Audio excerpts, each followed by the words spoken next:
Hoy es el día 9 de Kislev del año 5775 y es el 27 de mayo del año 2015, en la fecha de los celulares. Baruch atah Adonai Eloheinu melech haolam shehakol nהיה bidbaro. Estamos en la página 1 de el libro de Bereshit, en el capítulo 1, en el pasuk 2. Sí. En el pasuk 2. ¿Qué? ¿Lo vimos ayer? ¿No se puede leer de vuelta entonces?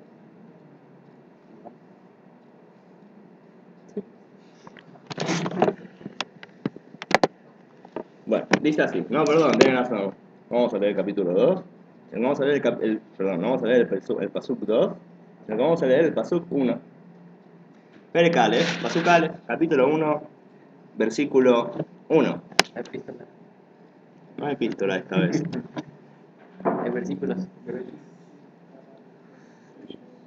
Bereshit bara Elohim et hashamayim ve'et haaretz. Por el principio, o con el principio, bara, creó, Elohim, Dios, et, a, hashamayim, los cielos, ve'et, y la, a, haaretz, tierra. Por el principio, o con el principio, creó Hashem los cielos y la tierra. ¿Qué significa bara? Bereshit bara. ¿Qué es bara? Creó. Algo nuevo. Algo nuevo. Porque cuando dice hay dos palabras de parar, crear, y la otra es la que es algo ya creado. Ok, está bien. Crear y formar. Está bien. Sí, es una forma de explicar. Vamos a verla más adelante. En la diferencia en la creación de la persona, que se nombra de dos formas, vamos a ver más adelante. Pero ahora hay que explicar la palabra bara en un sentido más literal. La palabra bara se traduce como crear, creo, pero la palabra bara también existe en otro idioma. ¿En qué otro idioma existe la palabra bara? Español. No, arameo. Muy bien. ¿Qué significa bara en arameo? ¿Qué es bar en arameo? Hijo. ¿Eh? Hijo. También. ¿Y qué más? ¿Qué es una baraita? Ah, una Una Mishnah. Entonces, ¿por qué no está en la Mishnah? porque quedó fuera. Porque quedó afuera. Entonces, ¿qué es una baraita? Un Lo que comentario. quedó afuera. Entonces, ¿qué es bara? ¿Algo fuera? Llevar algo afuera. Sacar algo de adentro y llevarlo hacia afuera. Eso es bara. ¿Cómo? A lo primero que nada, ustedes van a decir, está bien, señor Rabariel.com, pero acá estamos estudiando la Torá. La Torá no está escrita en hebreo, perdón, no está escrito en arameo, está escrito en hebreo, la Shona Kodesh. Así que, ¿qué me importa su explicación sobre la palabra bara en arameo si acá no estamos estudiando arameo? ¿No? Por supuesto que no. Porque el hebreo y el arameo son dos idiomas que en realidad son uno. No, porque Lo hablamos en una clase. Que los dos salen del mismo, ¿cierto? de los. El hebreo es la parte consciente del pueblo de Israel. El arameo es la parte inconsciente del pueblo de Israel o del idioma del pueblo de Israel. Y por eso nosotros vemos que a través de la historia, cuando el pueblo de Israel está en Israel, ¿qué idioma habla? Hebreo. Y cuando sale de Israel, ¿qué habla? Arameo. Arameo. Como dice el Arizal, si no me equivoco, o diferentes sabios dicen que, ¿cómo se dice traducción del hebreo al arameo? Targum, ¿cierto? Targum tiene el mismo valor numérico que la palabra tardemá. Tardemá significa quedarse dormido, como una anestesia. Como cuando Adán Arishon, Dios lo duerme, lo mete en una tardemá, en un sueño. Así también el arameo es el sueño del hebreo. Es la parte subconsciente del hebreo. Y por eso, a través de entender el arameo, podemos entender mensajes ocultos en el hebreo. Así como al entender el subconsciente de la persona y los símbolos que aparecen en ella, en los sueños, uno puede entender el consciente de la persona. Así también al entender el arameo, uno puede entender al hebreo. Así que para entender qué significa que Hashem creó el mundo, que no tiene ningún sentido decir que Hashem creó el mundo, ¿qué significa la frase? No se entiende. Tenemos que usar el arameo, y el arameo nos dice que la creación significa que Hashem sacó al mundo de adentro de sí mismo y lo creó en un lugar donde él no está. O sea que el mundo está afuera de Dios, no adentro de Dios, sino afuera. ¿No? Como en inglés, ¿cómo se dice en inglés existir? Exist. Exist. ¿Qué es exist? Exist. ¿Ah? Salida. Exist, exactamente. Es algo que es ex, afuera. Exit, ¿cierto? Como exit, salida. Ex es afuera, lo que está fuera de uno.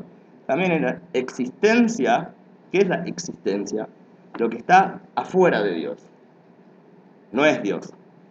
Es lo que no es Dios. Eso es la existencia, lo que está fuera de Él. ¿Cuenta en inglés? ¿En inglés cuenta? En mi clase sí.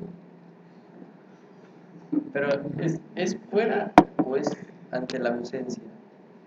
Es lo mismo. No, pero... o Dios sea, es lo que dicen los cabalistas, ¿cierto? ¿Qué es el Tzimtzum? El Tzimtzum es que Hashem hizo un lugar donde Él no está y ahí puso el mundo. pero, Entonces significa que el mundo no es Dios, sino que es donde Dios no está. pero puede A ser, diferencia, a ver qué puede ser. no puede ser una parte de Hashem donde él mismo no está. Es cierto, ahora vamos a hablar de eso. ¿Qué decís? Pero no puede ser una parte de Hashem donde Hashem no está. O no está Sí, es lo que estoy diciendo. Pero es diferente a estar fuera de Hashem. A No. una parte de Hashem donde... Donde Hashem no está es afuera de Hashem. ¿No? O... Bueno, ¿Y eso que dice el administrador? Vamos a ver. Entonces, en otras palabras, lo primero que la Torá nos dice es Spinoza se equivoca. Baruch Spinoza, un judío muy interesante, excomulgado. ¿Saben por qué fue excomulgado Spinoza? ¿fue el que firmó? ¿El que firmó? ¿Por qué fue excomulgado Baruch Spinoza?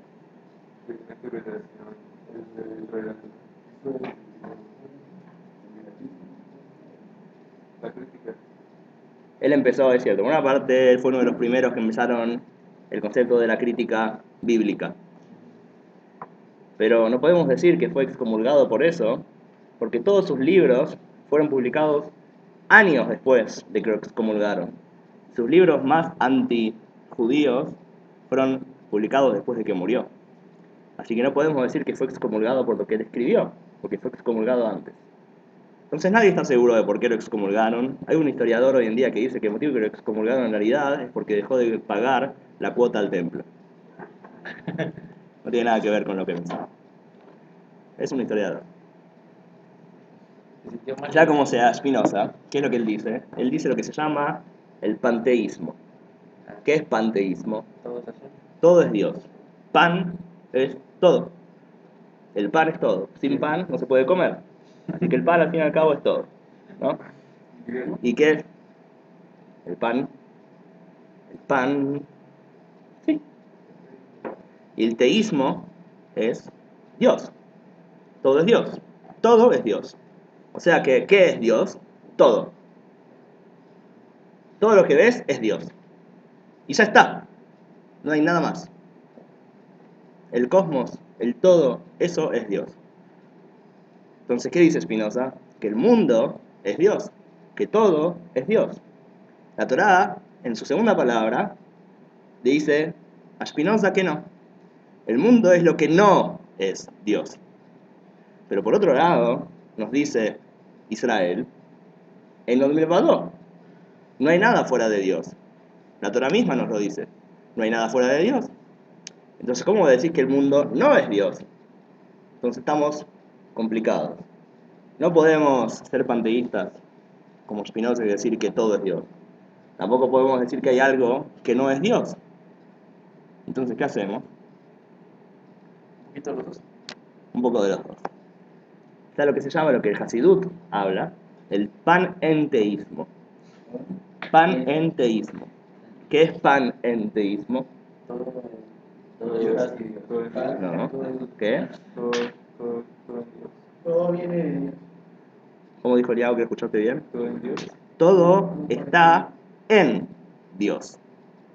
O sea, que no es que el mundo sea Dios, sino que el mundo está en Dios. Y Dios es también eso y más. En otras palabras, Dios es inmanente y trascendente. Dios es todo, pero también es la nada, lo que no es el todo. ¿Era como lo había dicho? ¿Eh? ¿Era como lo había dicho? ¿Quién? No sé qué dijiste. Una parte de Hashem donde él Exactamente, es lo que vos dijiste, lo que dijo también Shmuel. Shmuel dice, en realidad, el mundo y lo que decimos que es Dios que está fuera del mundo, los dos en verdad son dos tipos de revelaciones de la divinidad. Dios se revela revelándose y Dios se revela ocultándose. Pero la ocultación es una revelación. El hecho de que Dios saca algo afuera de él, en realidad no es afuera, también es él. A nuestros ojos es afuera, pero se revela en forma de como si fuera afuera. es el nivel en que lo captaban los filósofos. ¿Los filósofos cantaban eso? No, los filósofos en general todos terminaban siendo panteístas Pero o pensaban ateos. que no había conexión con O que, por eso, los filósofos no pueden soportar dos ideas al mismo tiempo. O que Dios es todo, y muchos eran panteístas. O que Dios no existe.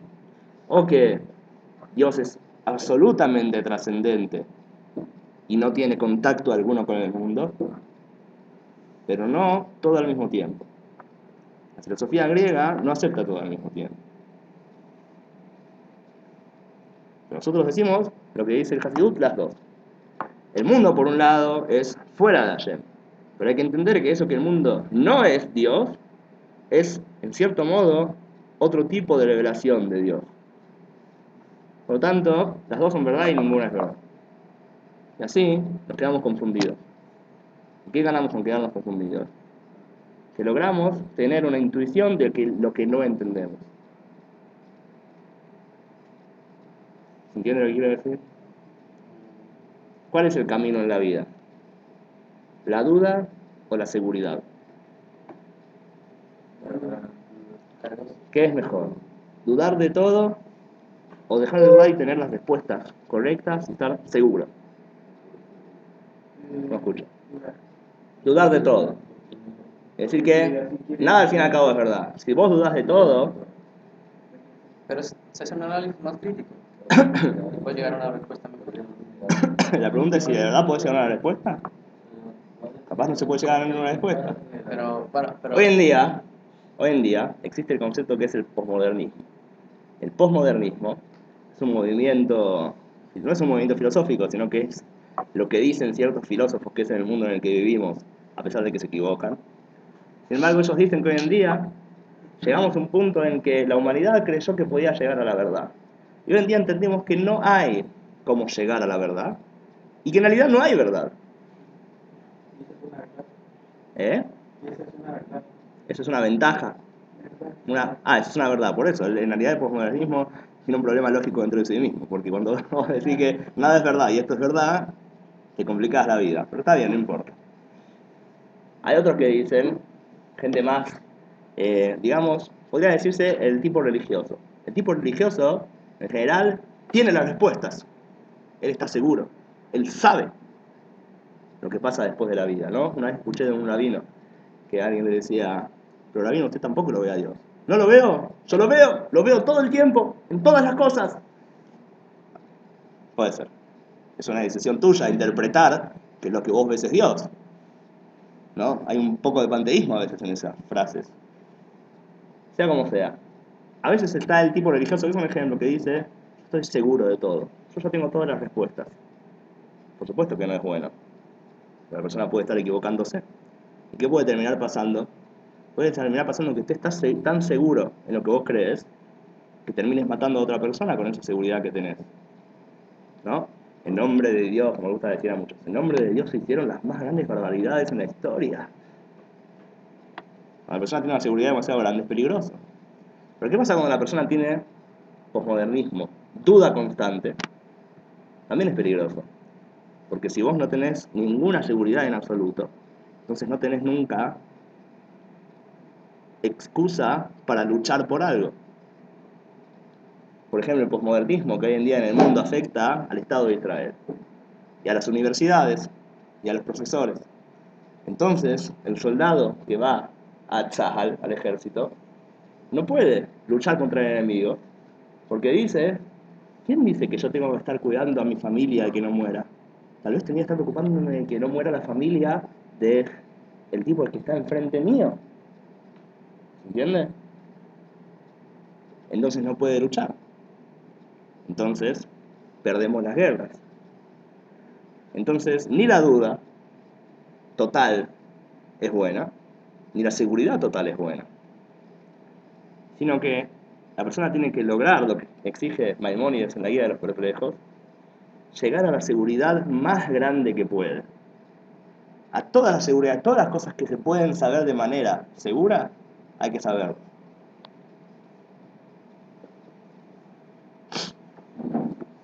¿Eh? Todo lo que se puede saber con seguridad, hay que saberlo. Las cosas que no se puede tener seguridad de ellas, dice Maimónides, hay que tratar de llegar a la seguridad más posible.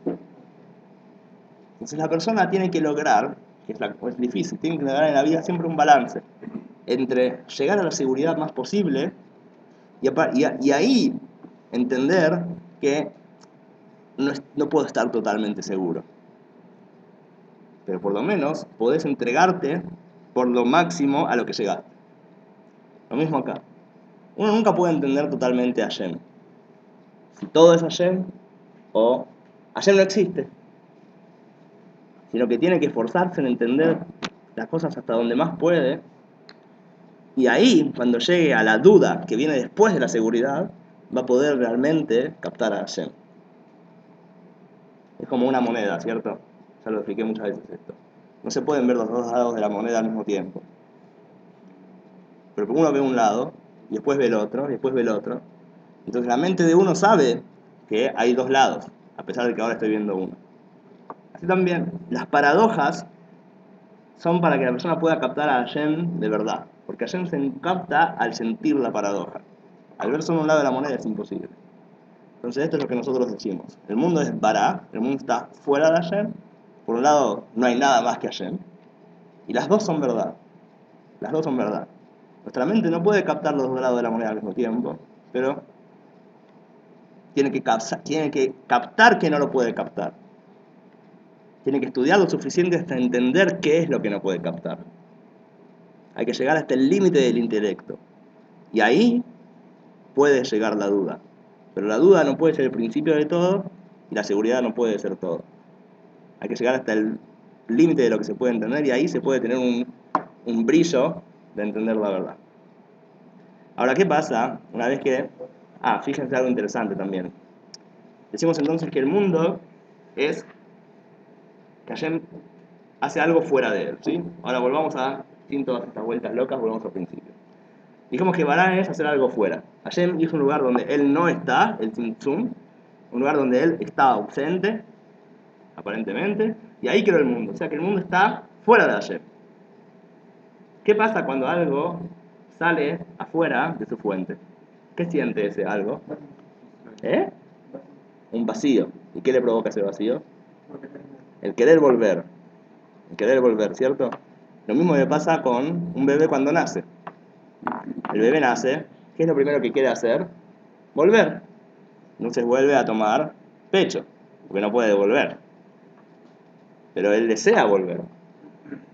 Esto es lo que dicen nuestros sabios, que la teshuvá es anterior a la creación del mundo. Porque la creación del mundo provoca al instante un deseo del mundo de hacer teshuvá y volver a su fuente, volver a Hashem. Que el tzimtzum desaparezca. Que Hashem vuelva a estar revelado en este mundo. Ese es el lugar hacia donde estamos avanzando. Recuerdan, en la primera clase ya lo hablamos, ¿sí? Que es volver al principio, ya lo expliqué otra vez. Ahora la palabra, ¿quieres preguntar algo? Sí, por favor. Pero antes quiero decir otra cosa, disculpad. Decimos que entonces, el principio de todo el mundo empieza en el tzimtzum, que es en el hecho de que Hashem está ausente, en el hecho de que Dios se oculta y el mundo está creado fuera de él. Significa que el principio de todo es la falta de divinidad. El principio de todo es la oscuridad. ¿Sabes? Dicen nuestros sabios que en la creación del mundo, ¿qué pasó primero? La noche y después el día. Primero hay oscuridad y después hay luz. El mundo no empieza en la creación, en el sentido de revelación. El mundo empieza en la ocultación, en la oscuridad. A partir de ahí puede haber una revelación. Hay una Gemara muy loca en el tratado de Pesajim que dice lo siguiente. Dice, sí.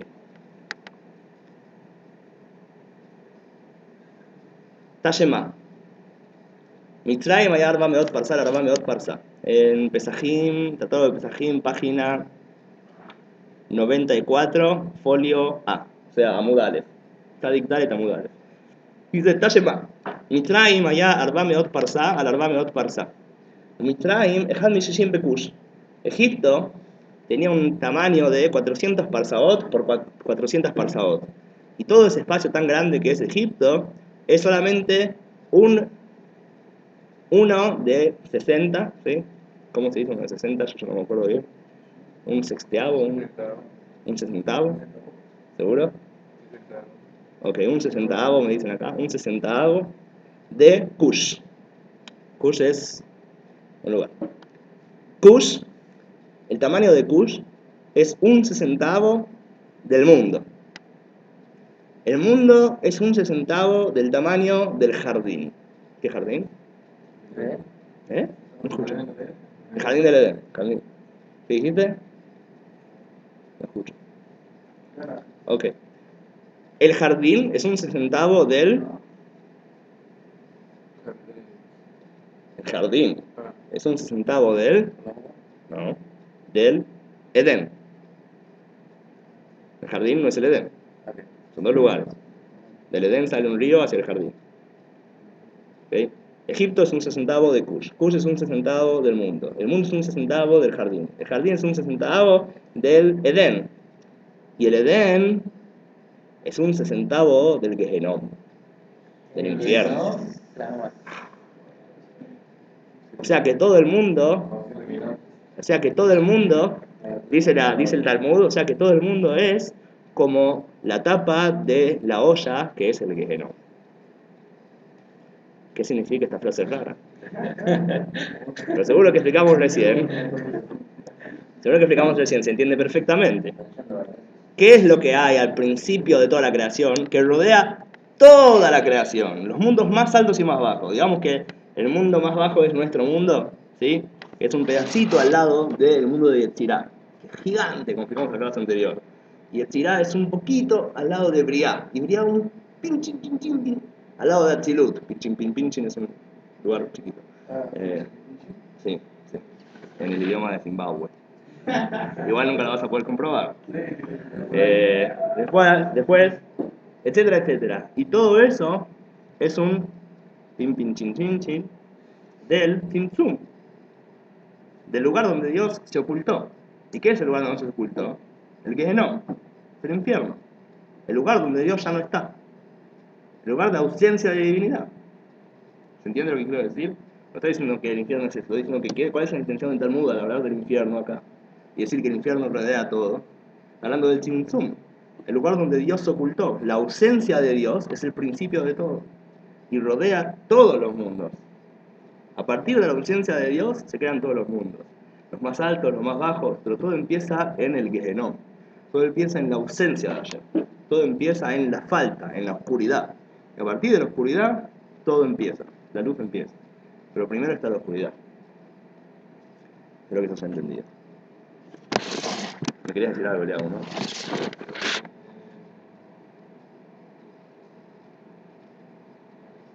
Ok, ahora volvés. En relación a lo que vos dijiste antes, por ejemplo, Shmuel, lo que hablábamos antes de Isaac, de que los dos son partes de una, en realidad, es decir, que todo es Hashem y que en realidad Hashem no está. Son dos partes de revelación, y no es que uno es revelación tu ocultación, sino que ocultación es un tipo de revelación, también tiene que ver con la palabra para. O sea, el entender que los dos son la misma, son dos caras de una misma moneda. El decir que todo es Hashem o el decir que Hashem no está. En la palabra para, ¿qué otra palabra en hebreo se parece a para? Aboré. No. Una melajá en Shabbat. Boré. Borer, muy bien. ¿Qué es borer? Arar. ¿Arar? No, Separar. separar. Borer es separar. Borer es separar. Entonces, podemos decir que la creación es una separación entre dos cosas que al principio eran una. Hashem es uno. El concepto de ocultación y de revelación son dos partes de un todo. Y en la fuente son uno, no son dos. Al crearse el mundo lo que se hace es dividir estas dos cosas. Revelación por un lado, ocultación por el otro. Poder. Hay una separación de dos tipos de revelación. Ante Hashem los dos son revelación. Al bajar, uno es revelación, otro es ocultación. ¿Entendió más o menos? No, otra vez. ¿Qué es la creación, dijimos? Crear un lugar donde Hashem está oculto. Pero también dijimos que el hecho de que Hashem esté oculto es una revelación del poder de Hashem de ocultarse. Así que en realidad la ocultación es una revelación. Pero eso es a los ojos de Dios. A nuestros ojos es ocultación total. Acá Hashem no lo vemos. Si lo ves de los ojos de Hashem, el hecho de que Él se oculte es revelación de un poder de Él. O sea, para Él no es una ocultación. Es revelar su poder de ocultación, es una revelación. Pero para nosotros que estamos acá, es una ocultación. ¿Cómo te lo sabes? Entonces, ¿qué estoy diciendo? Que en Hashem mismo, la revelación y la ocultación son las dos revelaciones. Las dos son una. Hashem al crear el mundo, divide la revelación y la ocultación en dos partes. Dice, en una parte se va a sentir la revelación y en una la ocultación. Se dividen como los poderes diferentes de Hashem. ¿Se entendió un poco mejor? Sí, pero ¿cómo nosotros Como sabemos? dicen nuestros sabios, que al principio de la creación la oscuridad y la luz estaban juntas. Y después Hashem dividió la oscuridad de la luz. Significa que la oscuridad al principio era parte de la luz. La revelación en realidad, perdón, la ocultación en realidad es un tipo de revelación. Pero Hashem nos dividió y hizo que nosotros sintamos la ocultación como ocultación. Como si fueran dos cosas. ¿Se acuerdan que ayer también hablábamos de lo mismo? De que en la Torah, ¿cómo se llama el mundo? Shamaim Baaretz, cielo y tierra. En la mente de la persona hay dualismo, hay dualidad, no sé cómo se dice. Cielo y tierra. Solo Hashem es uno. La mente de las personas no puede captar la unicidad en opuestos. Nosotros, nuestra mente ya nos hace ver siempre dos. No podemos ver la ocultación como parte de la revelación. Nosotros la dividimos con nuestras mentes a la fuerza.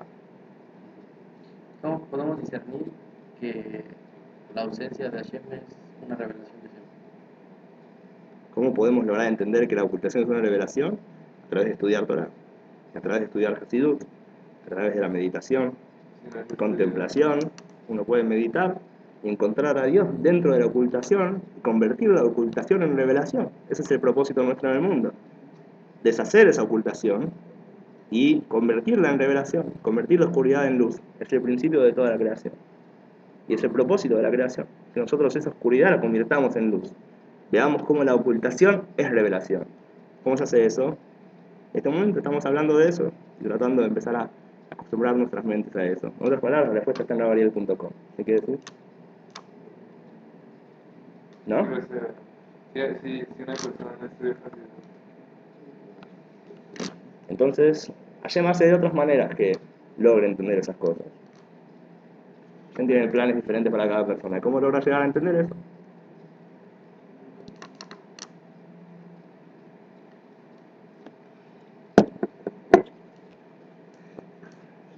Ahora mismo. Bueno, sigamos adelante.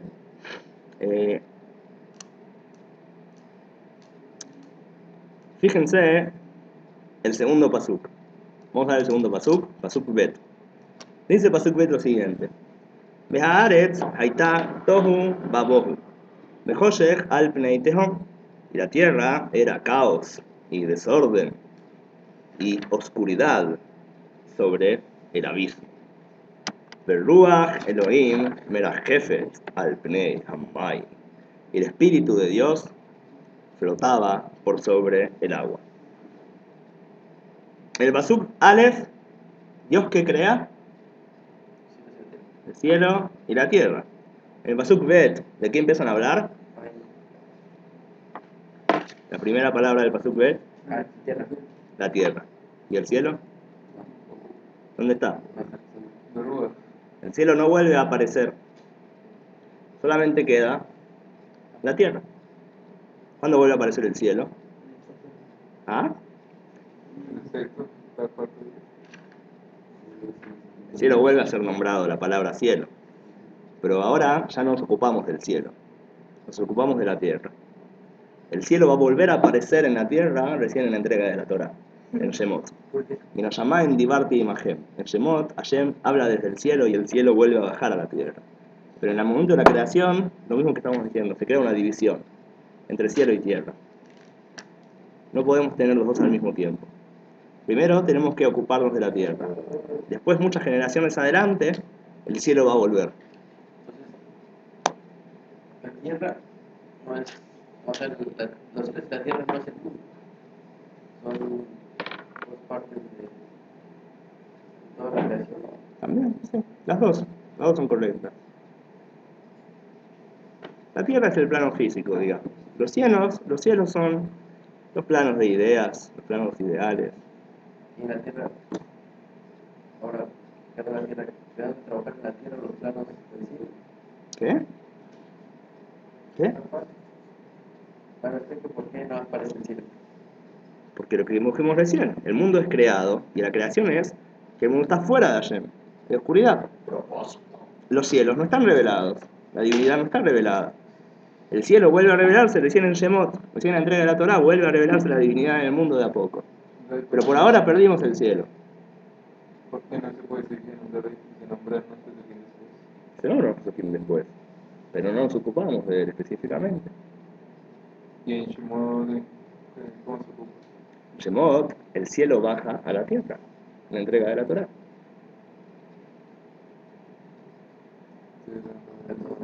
No dice nada más. Es decir, que no nos recordamos de cosas. ¿Para qué va a decir algo más? Si ese pasuk es tan hermoso. Entonces nos viene a enterar que de ese momento hasta el final no nos ocupamos de las cosas espirituales. Nos ocupamos principalmente de cosas materiales. O que hay una desconexión. La desconexión, sí, exactamente. Hasta que estemos preparados, hacemos. Sí. Bueno, vamos a seguir viendo. Bearetz, Haitat Tohu Babou, Behoshech, al Pnei, Tehom. La tierra era caos y desolación, y había oscuridad sobre el abismo. Beruach Elohim, Menajefet al Pnei Hamay. Y el Espíritu de Dios flotaba por sobre el agua. Bueno, Gimel, Pasuk 3. Vayomer Elohim, y dijo Elohim, Yehi Or, que haya luz. Vayehi Or, y hubo luz. Genial.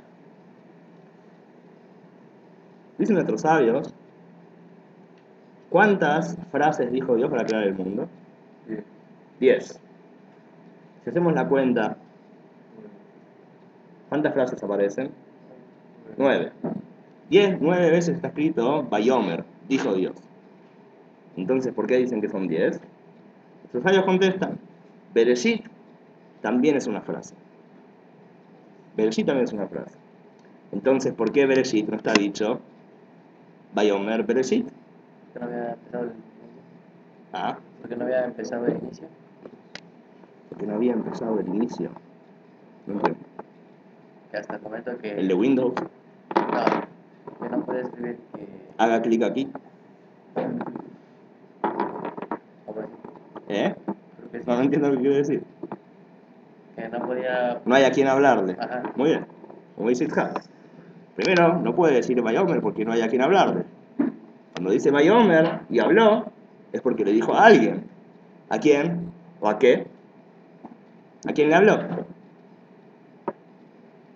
Muy fácil. ¿No?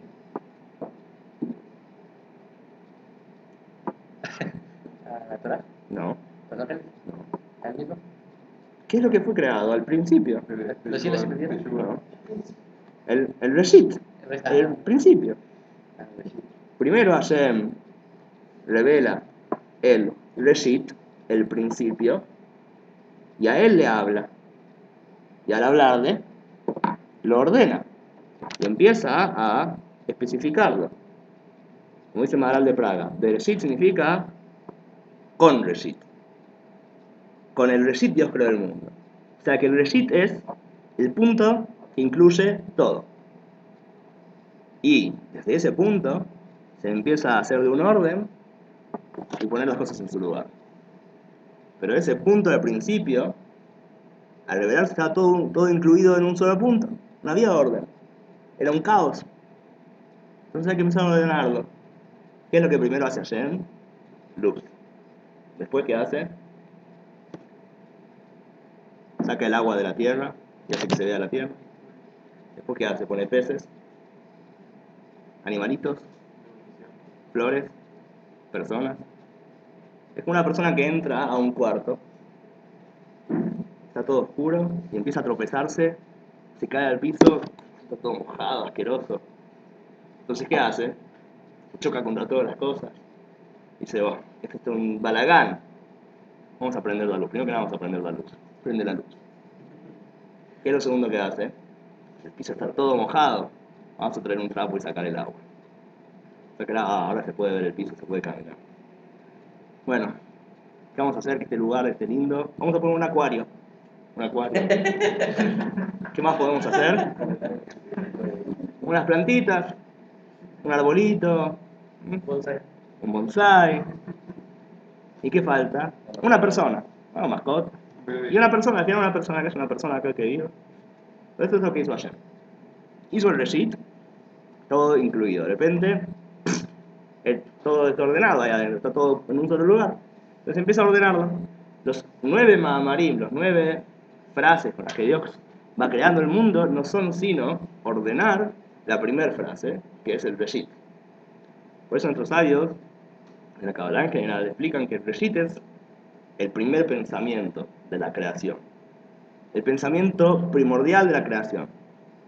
Dios dijo, quiero que haya un mundo. Y en ese pensamiento quiero, está todo incluido. Pero ahora hay que empezar a pensar, ¿cómo lo hago? ¿Qué pongo en cada lugar? Etc. Entonces, Bereshit es Jochma. El principio de todo, está todo incluido. Las otras 9 frases van poniendo en orden las cosas que están incluidas en Reshit. Como dijo Stephen Hawking, ¿cierto? ¿Qué dice el Maharal? Maharal de Praga lo que dijo es que con Reshit Dios creó el mundo. Dios hizo el Reshit y al Reshit mismo le fue como dándole más Reshit y se fue formando cada cosa en su lugar. ¿Qué dice Stephen Hawking? Hace pocos años. Dijo, no hace falta Dios. Una vez más. ¿Por qué? Porque él entendió cómo se creó el mundo. El Big Bang, cuando empezó, había una gran pregunta. ¿Cuándo se formaron las leyes de la gravedad? Para que empiece a ver el orden de la materia y la energía. Stephen Hawking hace unos 2, 3 años, ¿cuántos? 5, dijo, yo entendí otra cosa. El principio es la gravedad. Y por eso hubo Big Bang.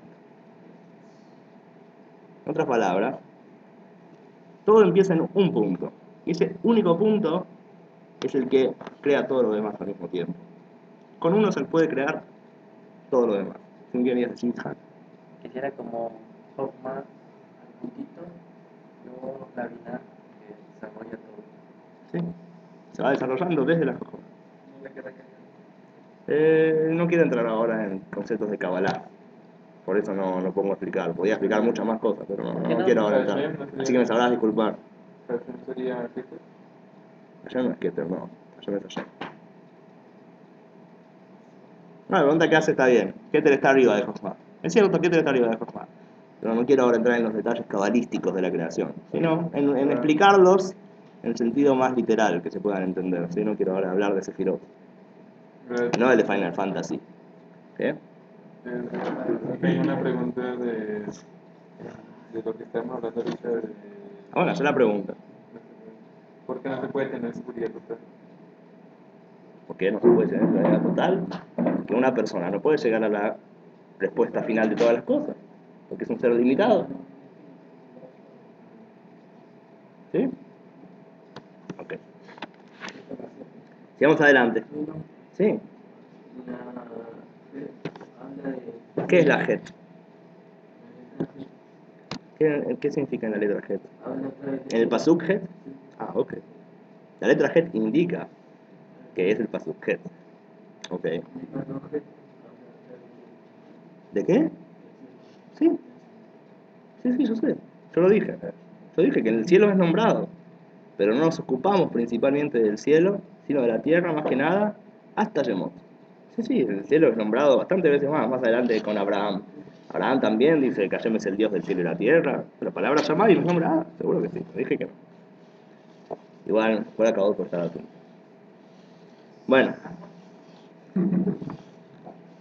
Entonces vamos a ver cómo sigue esta creación tan divertida. Dice así. Pasuk Dalet. Vayar Elohim, Etaor, Kitov, y vio Elohim la luz que era buena. Veabdel Elohim en Ahor Benajosh. Y Dios dividió entre la oscuridad y la luz. De acá aprendemos que Dios quiere el bien. ¿Por qué no? Aparentemente Él no quiere la oscuridad. ¿Por qué no quiere? No tiene motivos Dios. No necesita un motivo. Porque quiso.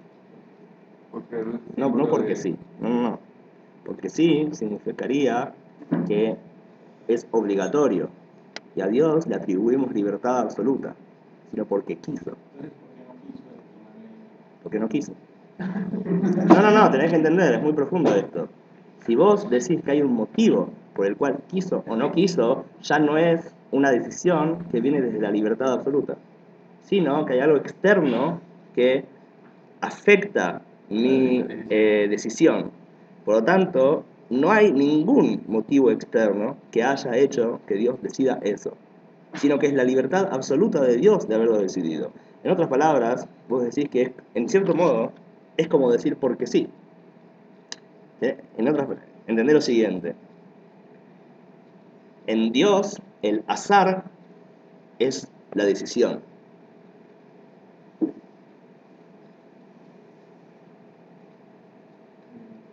Ah, ¿no se entendió? La decisión divina para nosotros es lo que nosotros llamamos algo que es al azar. Es lo que pasó en Purim. El Goral, ¿cierto? La lotería. La lotería, ante nuestros ojos, fue una lotería, pero en realidad fue la decisión de Dios. Pero nosotros llamamos lotería en el sentido de que es al azar, en el sentido de que nada externo obliga a la decisión. Acordate que a Dios tenés que siempre ponerle como el mejor atributo. Entonces, por un lado, vos decís que es una decisión absolutamente libre. Por otro lado, no es al azar por ser absolutamente libre. ¿Entiendes? No puedes explicar algo que no es lo que pensaba enseñar. Por eso que me cuesta explicarlo. Pero, otra vez. A ver, si no, vos preguntame mejor, así puedo explicar mejor. El hecho de que Dios, entre la luz y la oscuridad, decide la luz, nos enseña que Dios decidió el bien. Él quiso lo bueno. Pero no es necesario decir que Dios quiere lo bueno porque es bueno, porque es luz, sino porque Él quiso. Por lo tanto, es una decisión que viene desde la libertad absoluta de Él. Porque si hubiera sido porque la luz es buena, entonces no sería desde la libertad, sino que habría algo externo que le está obligando a decidirlo y ya no sería una decisión totalmente libre. ¿Sí? ¿No te parece que al principio de todo, o sea, al principio de todo es el azar?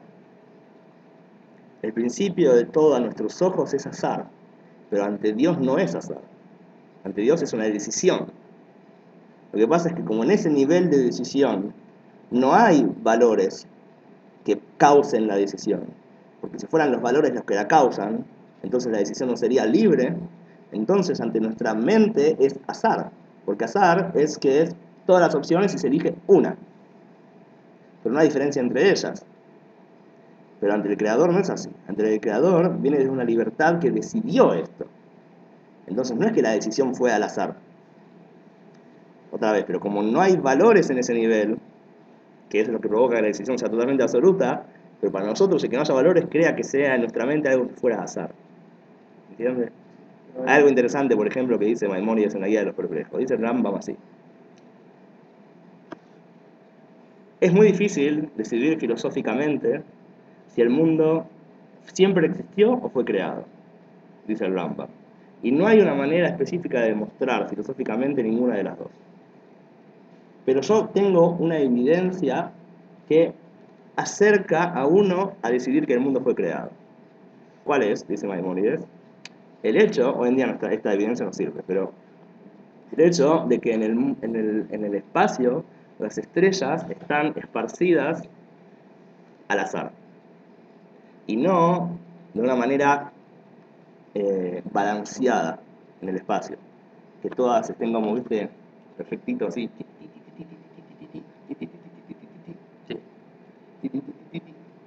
sino que están como unas cuantas acá, unas cuantas allá. ¿Qué significa eso? Dice el Rambam. Significa que hay un, hay un, hay algo de azar en la creación del mundo. Si fuera totalmente perfecta la creación, lo contrario de lo que dicen todos los religiosos hoy en día, presta atención. Si la creación fuera perfectamente armónica y perfecta, entonces sería algo natural. No sería una cosa creada por una voluntad, porque la voluntad tiene libre albedrío. Y entonces puede hacer las cosas como él quiere. No está obligado a hacer las cosas en ninguna forma específica. Y por eso es una evidencia de que el mundo es creado por una voluntad, porque hay azar. Si hubiera sido creado de manera automática, hubiera sido perfecto. No, pero sí. El religioso hoy en día dice al revés, le dice, el mundo tiene orden, hay un Dios. Brahman dice, no, si el mundo tendría un orden perfecto, entonces sería natural. Pero al ser que hay faltas de orden en el mundo, demuestra que hay cierto nivel de azar. Y cuando hay azar es porque alguien decidió, que es como a mí se me ocurre, sin importarme nada, sin importarme ninguna escala de valores específica, ninguna regla, nada. Yo decidí. Al ser que en el azar se expresa el yo decidí. Mi voluntad libre lo decidió. Y al ser que hay esta falta de orden en las estrellas, demuestra que hay una voluntad libre que lo decidió hacer así. Si no hubiera sido una voluntad libre, entonces hubiera estado ordenado de manera exacta. Son las dos de todas maneras. ¿Cómo? Son las dos opiniones de todas maneras. A ver, explica. Explica lo que quieres decir. La parte que dice los raíces que todo es un perfecto orden, Ujú. la parte que también hay un azar en todo. Vos decís que las dos son ciertas. Eso no estás explicándote bien, no te estás explicando hasta el final. Yo creo que te entiendo un poco. Creo que estoy de acuerdo con lo que Es como decís, lo que pero no decía puedo estar lo- seguro porque no como me decía- das toda Como la... decía lo de la moneda. Sí, yo creo que hay algo de eso. Yo creo que sí. Yo creo que sí. Unos pueden ver un lado y otros pueden ver También, otro. sí, es cierto. Pero igual Sí. ese poder de repente ya no, ¿Cómo? actualmente ya no No, la forma de explicar el mundo hoy en día es totalmente diferente, así que no... Pero, o sea, no sé, no habría espacio para lo que ocurrió. Para el motivo de que él... Para, no hay espacio para la evidencia que él trae de ese hecho de que el mundo fue creado. Pero la idea del Rambam sí es una idea que es válida para explicar muchísimas cosas y para Pero- pensar en el concepto filosófico de explicar ideas. ¿Cómo se explicaría que en donde no hay orden? ¿Cómo se explicaría que en donde no hay orden? No entiendo. ¿Qué quiere decir? Te quiero ejemplo. Hoy en día no hay orden, hoy en día sabemos que hay cosas que no están ordenadas perfectamente, Por ¿cierto? ejemplo, ¿Todo tiene un orden perfecto? ¿Sí? Ok, entonces, ¿por qué la gente se enferma? ¿Por qué tu cerebro tiene que dar vuelta a la imagen de tus ojos? Tus ojos ven mal, ¿sabías? Vos ves al revés, tu cerebro tiene que darle vuelta. Entonces no es un orden. ¿Y por qué Los llamarlo ojos eso? ven la imagen al revés de lo que nosotros vemos. Y el cerebro tiene que dar vuelta a la imagen para que nosotros no vemos las cosas dadas vueltas. Eso significa que el mundo no está perfectamente ordenado. Hay ciertos bugs. ¿Por qué llamarlo desordenado? Porque son algo desorden, te parece ordenado que vos veas el mundo al revés. Tal vez es por A veces por algo. Sí, eso te puedo decir sobre lo que quieras, pero así no llegas a ningún lado. Hay ciertas cosas que están desordenadas, hay males en el mundo. Bueno, entendería que consideramos orden. Bueno, puede ser, está yendo de ya... Está bien, puede ser. Entonces, para el Rambam, el hecho de que no exista un creador no, o un rumbo significa que todo tiende a la perfección en vez de tender al caos. Más o menos. Hay que ver bien lo que... Hay que ver bien la opinión del Rambam en la regla de los perplejos. ¿Sí? No saques de lo que acabo de decir la conclusión de todo lo que el Rambam dice ahí, porque el Rambam trae ahí... El Rambam en la guía de los perplejos trae todas las formas diferentes que hay de pensar sobre miles de cosas. Te dice lo que dice Aristóteles, lo que dice la Torá, lo que dice Epicuro, lo que dice... Mil cosas, Epicuro. Por lo que nos decía ayer, que Hashem necesitaba el caos para que nosotros pudiéramos volver a bajar. No necesitaba, sino que decidió que funcione de esa manera. Ok, ¿no qué quieres decir con eso? El hecho de que no haya orden. Sí, creo que te entiendo. ¿Puedo seguir? Bueno, Vayar Elohim et Ahor Kitov, Ve'abdel Elohim ben Ahor ben Ajosh. ¿Qué hora es? Ok. Vamos a decir un poquito más. Ve'ar Elohim et Ahor Kitov, Ve'abdel Elohim ben Ahor ben Ajosh. Vio Dios que la luz era buena. Y, o sea, que Él decidió que la luz es buena. Y dividió Dios entre la luz y la oscuridad. Pasuk, hey. Vaikra Elohim Naor Yom. Y llamó Elohim a la luz día. De la Joseph cara Laila. Y a la oscuridad la llamó luz. Perdón, noche. Vaihi Erev, Vaihi Boker Yom Ejad. Fue tarde, fue de día, de mañana, un día. ¡Tarán! Pasuk Bab. Veyomer Elohim, Yehi Rakia, Betohamay. Y dijo Dios, que haya un firmamento dentro del agua. Vayim Abdil Bel Maim la Mai, y que divida entre un agua y otro agua. Pasuk, Dai. Vayas Elohim et Arakia, Abdel Ben Amay, Masher Mitaja Tarakia, o Ben Amay, Masher Alarakia, Vayije. Y hizo Elohim el firmamento, y dividió el agua que está abajo del firmamento y el agua que está arriba del firmamento, y así fue. Sí, preguntá, por favor. ¿Cuál es el agua arriba del firmamento? Ah, la respuesta es, ¿cómo esperás que yo dé una respuesta si no me dejaste todavía explicar el pasuk? La respuesta igual, a pesar de eso, es que lo vamos a hablar mañana. Hey, Vaikra Elohim Narakia Shamaim, Vayere Vayiboker Yom Sheni. Y llamó Elohim al firmamento, cielo. Fue de noche, fue de día, segundo día. ¿Saben qué? No vamos a llegar hoy. Vamos a hacer pausa. Seguir mañana. ¿Cuál es tu pregunta exactamente? ¿Cuál es la diferencia entre el cielo de arriba, el agua de arriba y el agua de abajo? ¿Cuál es el agua de arriba? ¿Cuál es el agua de arriba? Ok, eso también mañana seguiremos con mucha alegría, mucho ímpetu. Y los veo en Shabbat a las 11. ¿Sí? 11 y cuarto. 11 y cuarto. ¿Eh? 11 y cuarto. ¿Cómo? ¿11 y media? ¿Y hasta cuándo? 11 y cuarto, 11 y ¿Hasta cuarto. cuánto tiempo hay? ¿Hasta cuándo hay tiempo para confirmar? Ah, tenés que confirmar. ¿Alguien no va a venir? Que me diga, por favor, así yo sé, así yo no